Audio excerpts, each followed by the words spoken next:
Gadis desa mengikuti ibunya menikah lagi di kota. Dia jatuh cinta pada pandangan pertama dengan kakak tiri.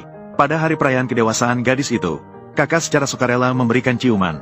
Saat itu, perasaan cinta di antara mereka benar-benar tidak terkendali. Untuk menghindari perhatian orang tua, dapur menjadi tempat pertemuan rahasia mereka. Selama 5 tahun, kakak masuk ke kamarnya setiap malam tepat pukul 12. Kemudian diam-diam pergi pada pukul 4 pagi, tanpa meninggalkan jejak. Begitulah, mereka berdua menjalani 5 tahun dengan damai. Meskipun hubungan ini tidak bisa dipublikasikan, gadis itu tetap merasa bahwa dia adalah orang paling bahagia di dunia. Bahkan jika dia tidak bisa mengungkapkannya seumur hidup, dia juga rela menjadi wanita di pelukan kakaknya.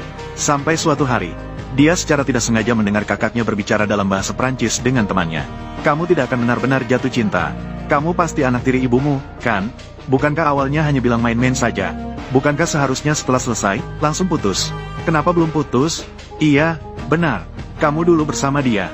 Bukankah itu hanya ingin membalas dendam pada ibunya yang jadi selingkuhan?" Mereka bahkan mengira gadis itu tidak mengerti bahasa Prancis sama sekali.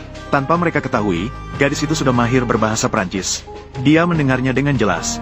Ternyata cinta kakak padanya adalah balas dendam ibunya yang masuk ke dalam hidupnya. Gadis itu berpura-pura tidak tahu dan bertanya pada kakaknya tentang apa yang mereka bicarakan. Namun kakaknya hanya mengabaikannya dengan santai. Dia berbalik dan menunjukkan senyuman sinis kepada teman-temannya. Semakin lama bermain, dia akan semakin terluka. Mendengar kata-kata ini, gadis itu hampir hancur. Namun dia tetap menahan emosinya. Dia mencari alasan untuk melarikan diri ke toilet. Ternyata manis yang dia kira adalah balas dendam yang direncanakan dengan baik. Dia akhirnya mengerti. Kakaknya selalu menganggap ibunya sebagai musuh. Mendekatinya hanya untuk membalas dendam kepada ibunya.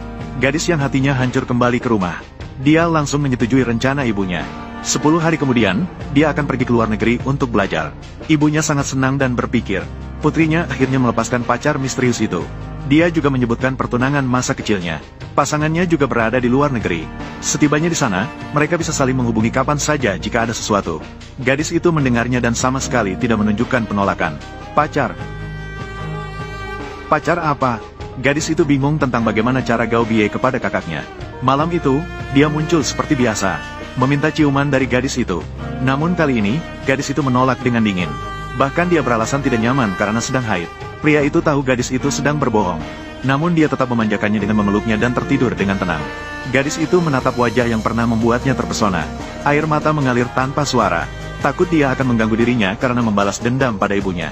Maka dia memutuskan untuk pergi tanpa pamit. Diam-diam meninggalkan kota yang telah menawannya selama 5 tahun. Keesokan paginya, dia terbangun. Dia secara naluriah mengulurkan tangan untuk berpelukan. Namun di sampingnya sudah tidak ada siapa-siapa. Dengan cepat, kami hanya menjadi saudara kandung. Duan Bohan, kamu tidak perlu lagi bersembunyi. Kemudian saat gadis